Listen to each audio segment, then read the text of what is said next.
अमीना ने कहा, जुबैदा की कहानी आप उसके मुंह से सुन चुके, अब मैं अपनी कहानी आपके सम्मुख प्रस्तुत करती हूँ। मेरी माँ मुझे लेकर अपने घर में आई कि रनरापे का अकेलापन उसे न खले। फिर उसने मेरा विवाह इसी नगर के बड़े आदमी के पुत्र के साथ कर दिया। दुर्भाग्यवश एक ही वर्ष बीता था कि मेरा पति मर गया, किंतु उसकी सारी संपत्ति जिसका मूल्य लगभग 90,000 रियाल था मेरे हाथ आ गई। इतना धन मेरी सारी जिंदगी के लिए काफी था। जब पति को मरे 6 महीने हो गए तो मैंने 10 बहुत मूल्यवान पोशाकें बनवाई जिनमें से हर एक का मूल्य 1,000 रियाल था। जब पति को मरे 1 वर्ष पूरा हो गया तो मैंने उन पोशाकों को पहनना आरंभ किया। एक दिन मैं अपने घर में अकेली बैठी थी कि मेरे सेवक ने मुझसे कहा कि एक बुढ़िया आपसे कुछ कहना चाहती है, आ गया हो तो उसे अंदर ले आऊं। मैंने अनुमति दे दी। बुढ़िया अंदर आई और उसने भूमि चूमकर मुझे प्रणाम किया, फिर खड़े होकर कहने लगी, मैंने आपकी दयालुता की बड़ी प्रशंसा सुनी है, इसलिए आपके सन्मुख कुछ निवेदन करना चाहती हूँ। मेरे पास एक कन्या है जिसके माता पिता नहीं हैं। आज रात को उसका विवाह है। हम दोनों इस नगर में अपरिचित हैं। जिस लड़के के साथ उसका विवाह होना है वह धनी परिवार का है और उसके संबंधी भी काफी हैं। सुना है कि दूल्हे के साथ बहुत सी स्त्रियां बहुमूल्य वस्त्रभूषण पहन कर आएंगी। यदि आप उस विवाह में शामिल हों तो मेरी प्रतिष्ठा रह जाएगी। हमारी ओर से आप होंगी तो समझाने वाले हमें अपरिचित और निर्धन न समझेंगे। तुम्हारे जैसी शान शौकत तो किसी में नहीं होगी और सब लोग यही कहेंगे कि जब इस बुढ़िया की ओर से ऐसी धनाढ्य महिला आई है तो वह भी प्रतिष्ठावान होगी। अगर आप मेरी निर्धनता और दीनता का ख्याल करके मेरे यहाँ चलने से इनकार करेगी तो मेरी प्रतिष्ठा धूल में मिल जाएगी। इस नगर में न तो मेरा कोई अपना सगा संबंधी है जिससे मैं मदद मांगूं, न आपके समान परोपकारी कोई महिला है जो दीन अनाथों पर दया करे। ये कहकर बुढ़िया रोने लगी। मैं उसके रोने से द्रवित हो गई। मैंने उसे दिलासा देकर कहा, अम्मा तुम फिक्र न करो, मैं तुम्हारी बेटी के विवाह में अवश्य सम्मिलित होऊंगी। तुम्हें खुद अब यहाँ आने की जरूरत नहीं है, तुम विवाह का प्रबंध करो। मुझे अपने मकान का पता बता दो, मैं स्वयं वहाँ पहुँच जाऊंगी। बुढ़िया ये सुनकर बहुत ही प्रसन्न हुई। उसने कहा, जैसे इस समय आपने मुझे प्रसन्नता दी है वैसे ही भगवान सदैव आपको प्रसन्न रखे, लेकिन आप मेरा मकान कहाँ ढूंढती फिरेंगी, मैं स्वयं शाम को यहाँ आकर आपको अपने घर ले जाऊंगी। ये कहकर बुढ़िया चली गई। मैंने तीसरे पहर से तैयारी की।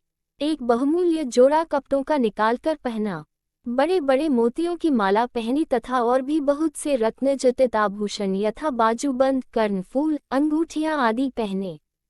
इतने ही में शाम हो गई। बुढ़िया मुझे लेने को आ गई और मेरा हाथ चूम कर बोली कि दूल्हे के माता पिता तथा अन्य संबंधी मेरे घर आए हुए हैं। यहाँ के कई धनी मानी और प्रतिष्ठित व्यक्ति और उनकी स्त्रियां भी वर पक्ष की ओर से आए हैं। अब आप चलकर मेरे पक्ष की लाज रखिए। मैं बुढ़िया के साथ उसके घर की ओर चल दी और साथ में अपनी कई दासियों को भी अच्छे वस्त्रभूषण पहनाकर अपने साथ ले लिया। हम लोग चलते चलते एक चौड़ी और साफ गली में पहुंचे। वृद्धा ने हम लोगों को ले जाकर एक बड़े द्वार के सामने खड़ा कर दिया। दरवाजे के ऊपर एक तख्ती पर लकड़ी से तराशे हुए अक्षरों में लिखा था कि इस घर में सदैव प्रसन्नता का निवास है। वहां दिए भी जल रहे थे जिनके प्रकाश में मैंने यह इबारत पढ़ी। बुढ़िया ने ताली बजाकर दरवाजा खुलवाया और मुझे अंदर एक बड़े दालान में ले गई। अंदर एक अत्यंत रूपवती स्त्री ने मेरा स्वागत किया, मुझे गले लगाया और सम्मानपूर्वक एक कमरे में ले जाकर बिठाया। फिर मैंने देखा कि वहां पर एक रत्नजटित सिंहासन रखा है। उस सुंदरी ने मुझसे कहा कि तुम सोचती हो कि तुम किसी और का विवाह कराने आई हो, वास्तविकता यह है कि तुम्हें यहाँ तुम्हारे ही विवाह के लिए लाया गया है। मुझे ये सुनकर आश्चर्य हुआ, किंतु उस स्त्री ने मुझे और कुछ पूछने न दिया बल्कि इधर उधर की बड़ी अच्छी बातें करने लगी और बात बात में मेरे प्रति सम्मान प्रकट करने लगी। कुछ देर में उसने कहा, बीबी, शादी की बात तो यह है कि मेरा एक जवान भाई है जो अत्यंत रूपवान है।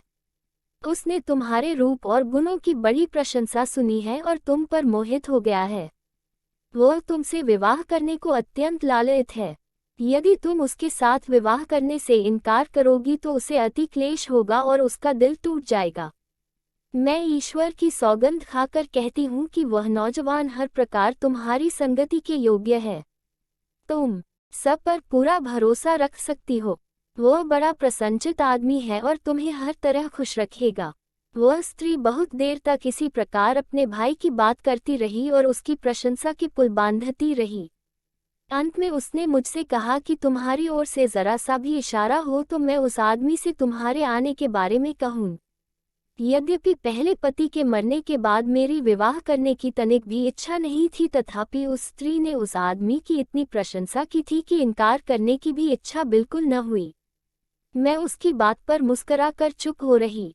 स्त्री मेरी मुस्कुराहट और मौन से समझ गई कि मैं राजी हूँ। उसने ताली बजाए। इसके साथ ही पास के एक कमरे से एक अति रूपवान युवक बड़े तड़क भड़क कपड़े पहने हुए निकला। उसे देखकर मुझे अपने भाग्य पर बड़ी प्रसन्नता हुई कि ऐसा रूपवान पुरुष मेरा पति बनेगा।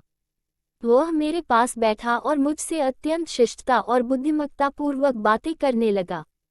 उसकी जितनी प्रशंसा उसकी बहन ने की थी, मैंने उसे उससे अधिक पाया। उस सुंदरी ने जब मुझे भी राजी देखा तो दूसरी बार ताली बजाई, जिससे एक अन्य कमरे से एक काजी निकले और उनके साथ 4 अन्य मनुष्य। काजी ने शरीयत के अनुसार हम दोनों का विवाह करा दिया और 4 आदमियों की गवाही भी हो गई।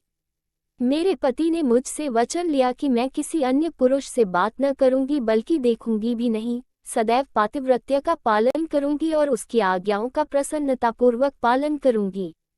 उसने ये भी कहा कि अगर तुमने अपनी प्रतिज्ञाएं पूरी की तो मैं तुम्हारा त्याग कभी नहीं करूंगा। मैं धनवान वर्ग की महिलाओं की भांति, बल्कि रानियों की भांति अपने पति के घर में रहने लगी। 1 महीने बाद मैंने अपने पति से शहर के बाजार को जाने की अनुमति मांगी। मैंने कहा कि जैसे कई अमीर घरानों की स्त्रियां बाजार से रेशमी थान खरीद कर बेचा करती हैं, वैसे ही मैं करना चाहती हूँ। मेरे पति ने इसके लिए अनुमति दे दी। मैं 2 दासियों तथा उस बुढ़िया के साथ, जो मुझे विवाह के लिए बहाना करके लाई थी, नगर के सबसे बड़े बाजार गई, जहाँ बड़े बड़े व्यापारियों की दुकानें थीं। बुढ़िया ने कहा, यहाँ एक नौजवान व्यापारी है जिसे मैं अच्छी तरह जानती हूँ।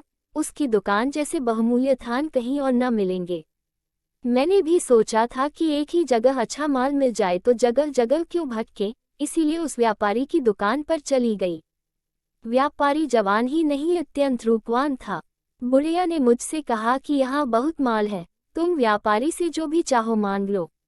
मैंने उससे कहा कि मैंने पति को वचन दिया है कि मैं परपुरुष से बात न करूंगी, इसलिए मैं तो इससे बात न करूंगी, तुम ही बात करो। अतः उस व्यापारी ने बुढ़िया से पूछताछ कर कि मुझे क्या पसंद है, कई अच्छे अच्छे थान दिखाए। मैंने उनमें से एक थान पसंद किया और उसका दाम पूछवाया। व्यापारी बोला, ये थान अमूल्य है, मैं इसे असंख्य अश्वियों में भी नहीं बेचूंगा, किंतु ये सुंदरी अगर अपने कपोल का एक चुंबन मुझे दे दे तो ये थान उसका हो जाएगा। मैंने बुढ़िया से नाराज होते हुए कहा कि यह व्यापारी बड़ा लंपट और धृष्ट जान पड़ता है, इसकी हिम्मत ऐसी गंदी बात करने की कैसे हुई। किंतु बुढ़िया ने व्यापारी ही का पक्ष लिया और कहा, सुंदरी, इसमें कोई विशेष बात तो नहीं है। तुम्हारे पति ने तुम्हें परपुरुष को देखने और उससे बात करने ही को तो मना किया है। वह तुम न करो, तुम केवल एक चुंबन इसे चुपचाप दे दो, इसमें तो कोई कठिनाई तुम्हें नहीं होनी चाहिए। मैं ऐसी मूर्ख थी और थान मेरी नज़र में ऐसा खुप गया था कि मैं इस बुरी बात के लिए तैयार हो गई। अब वह वृद्धा और दोनों दासियां सड़क की ओर मेरी आड़ करके खड़ी हो गईं। मैंने अपने मुख पर से वस्त्र हटाकर उस व्यापारी के सामने गाल कर दिया। दुष्ट व्यापारी ने चुंबन लेने के बजाय मेरे गाल में दांत गड़ा दिए, जिससे गाल लहूलुहान हो गया और मैं तड़पकर अचेत हो गई। इस अरसे में अवसर पाकर व्यापारी ने अपना माल जल्दी से लपेटा और दुकान बंद करके गायब हो गया। कुछ देर बाद जब मुझे होश आया तो मैंने अपने गाल को लहूलुहान पाया। बुढ़िया और दासियों ने मेरे गाल को कपड़े से ढक दिया था और उन लोगों की परेशानी और हाय हाय को सुनकर जो भीड़ वहां जमा हो गई थी, उसने समझा कि मैं किसी बीमारी से या कमजोरी के कारण बेहोश हो गई। मेरे होश में आने पर बुढ़िया और दासियों को संतोष हुआ और वे मुझे धैर्य देने लगी। विशेषतः बुढ़िया को बहुत दुख हुआ। उसने कहा, सुंदरी, मैं तुम्हारी अपराधिनी हूँ, मुझे क्षमा करो। तुम्हारे ऊपर यह सारी मुसीबत मेरे कारण ही आई। इस कमीने व्यापारी की दुकान पर तुम मेरे कहने से आई। अब घर चलो, जो हुआ सो हुआ, अब तुम और चिंता न करो। मैं तुम्हारे घाव पर दवा लगा दूंगी कि 3 दिन के अंदर न केवल घाव भर जाएगा बल्कि उसका कोई चिन्ह भी नहीं रहेगा। मैं किसी तरह गिरती पड़ती उन लोगों के साथ अपने घर पहुंची और अपने कमरे में जाकर पीड़ा, निर्बलता और थकन से फिर अचेत हो गई। बुढ़िया मुझे होश में लाए। फिर मैं अपने पलंग पर लेट गई। रात में जब मेरा पति आया, मुझे लेटे देखा तो बोला कि तुम्हें क्या हो गया, क्यों लेटी हो? मैंने बहाना किया कि मेरे सिर में बड़ा दर्द हो रहा है। मैंने सोचा था कि इसके बाद वह मुझसे अपना ध्यान हटा लेगा, किंतु उसने मेरा हाथ अपने हाथ में लिया और नाड़ी आदि देखने के बाद सर पर हाथ फेरने के लिए मेरे मुंह से कपड़ा हटाया। गाल के घाव को देखकर वह भड़क गया और मुझसे पूछने लगा कि तुम्हारे गाल पर यह खरोंच कैसे लगी।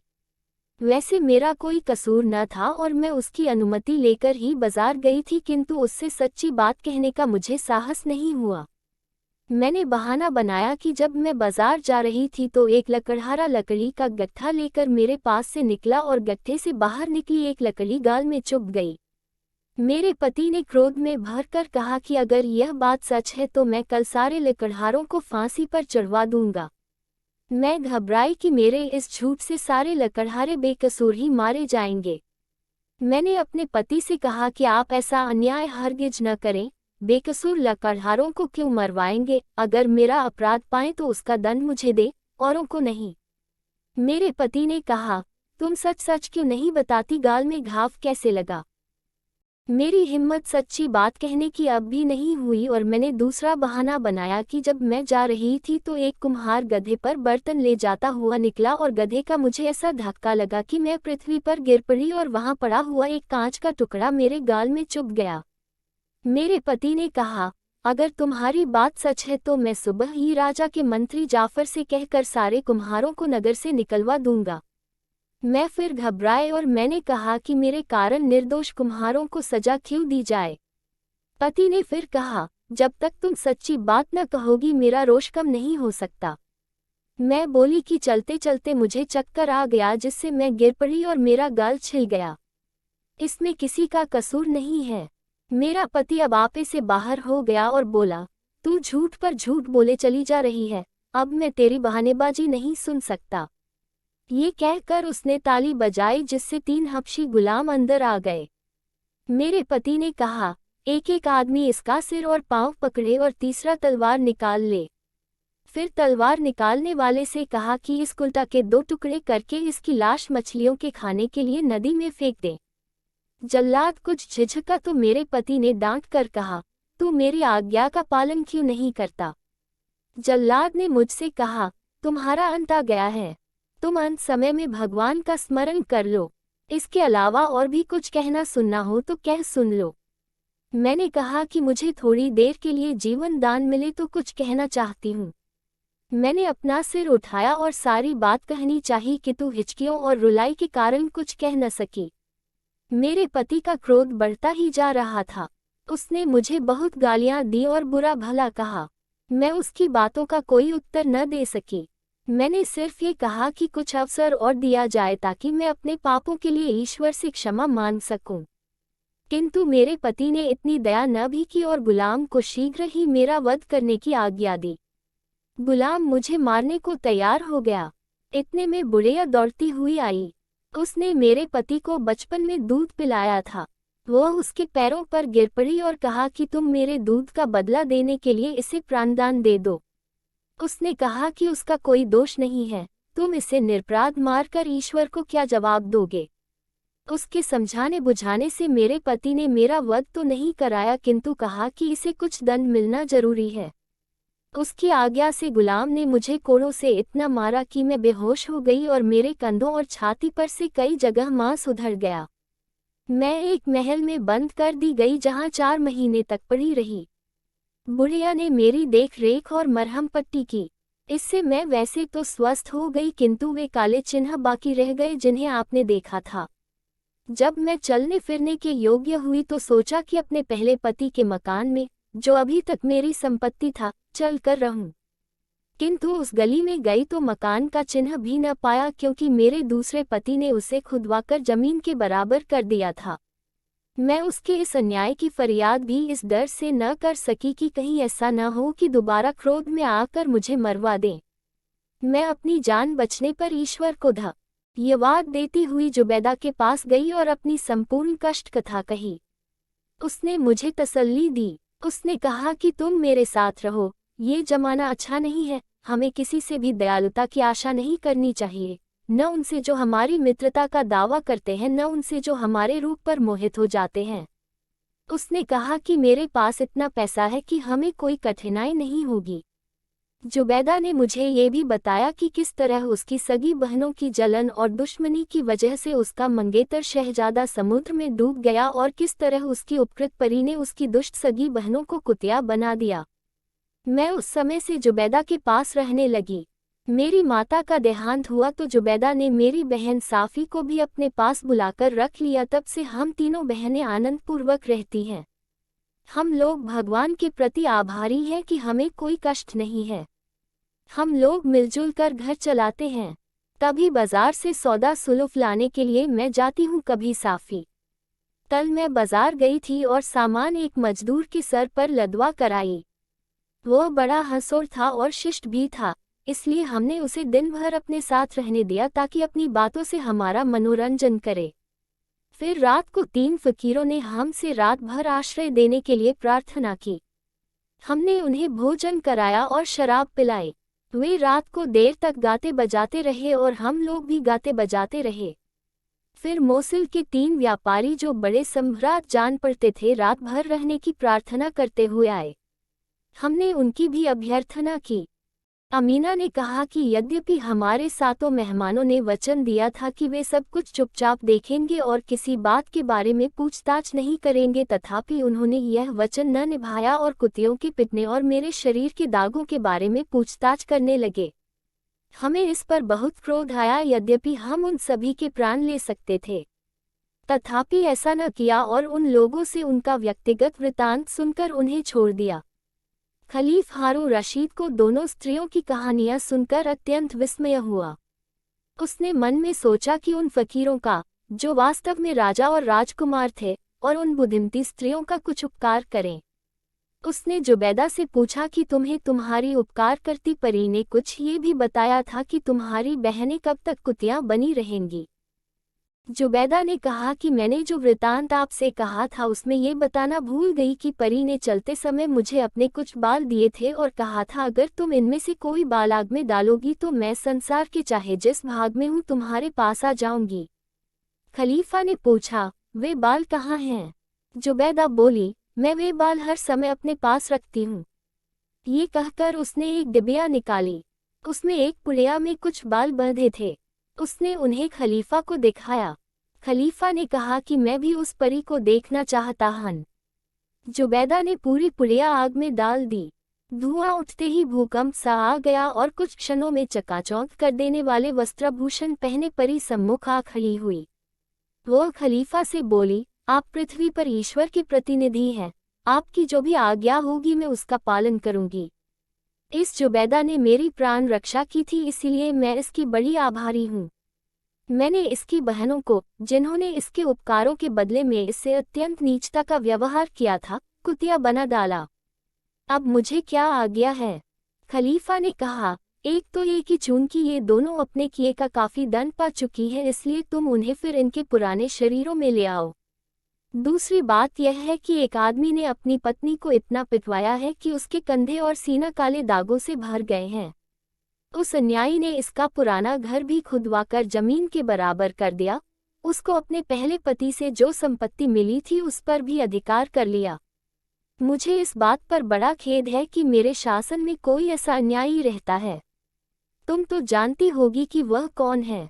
उसका पता मुझे बताओ और इन कुतियों को फिर से स्त्री बनाने और उस प्रताड़िता स्त्री का शरीर ठीक करने के लिए जो भी कर सकती हो करो। परी ने आश्वासन दिया कि मैं सब ठीक कर दूंगी। खलीफा ने जुबैदा को आज्ञा देकर उसके घर से कुतियों को मंगाया। परी ने एक पात्र में जल लेकर उस पर कुछ मंत्र पढ़ा। फिर उसने वह पानी दोनों कुतियों और अमीना पर छिड़क दिया। तुरंत ही कुतियां अपने पुराने शरीरों में आकर सुंदर स्त्रियां बन गईं और अमीना के सारे काले दाग चले गए और उसका शरीर कुंदन की तरह दमकने लगा। अब परी ने कहा कि मैं जानती हूँ कि अमीना का पति कौन है, लेकिन वह आपसे बहुत निकट संबंध रखता है। अगर आप चाहें तो उसका नाम भी बता दूं। खलीफा ने कहा कि जरूर बताओ। परी बोली, वह आपका छोटा ता अमीन है, जो अमीना के सौंदर्य की प्रशंसा सुनकर इसको पाने का इच्छुक हो गया और इसे धोखे से अपने कमरे में बुलवा कर इससे विवाह कर लिया। फिर परी ने बाजार की घटना का वर्णन करके कहा कि यद्यपि अमीना निर्दोष थी, किंतु सच्ची बात कहने का साहस न कर सकी और कई बयान दिए जिससे इसके पति ने इसे दंड दिया। ये कहकर परी अंतर्धान हो गई। खलीफा ने अपने पुत्र को बुलवाया, किंतु भय और लज्जा के कारण उसे आने का साहस न हुआ। खलीफा ने उसे सामने बुलाने पर जोर न दिया, किंतु अमीना को उसके पास भेजा और आदेश दिया कि चूंकि यह निर्दोष है, इसलिए तुम इसे पत्नी के रूप में सम्मानपूर्वक रखो। चुनांचे शहजादा अमीन ने ऐसा ही किया। खलीफा ने जुबैदा से स्वयं विवाह कर लिया और साफी तथा अन्य 2 बहनों का 3 फकीर बने राजकुमारों से विवाह कर दिया और इन राजकुमारों को उच्च पदों पर आसीन कर दिया।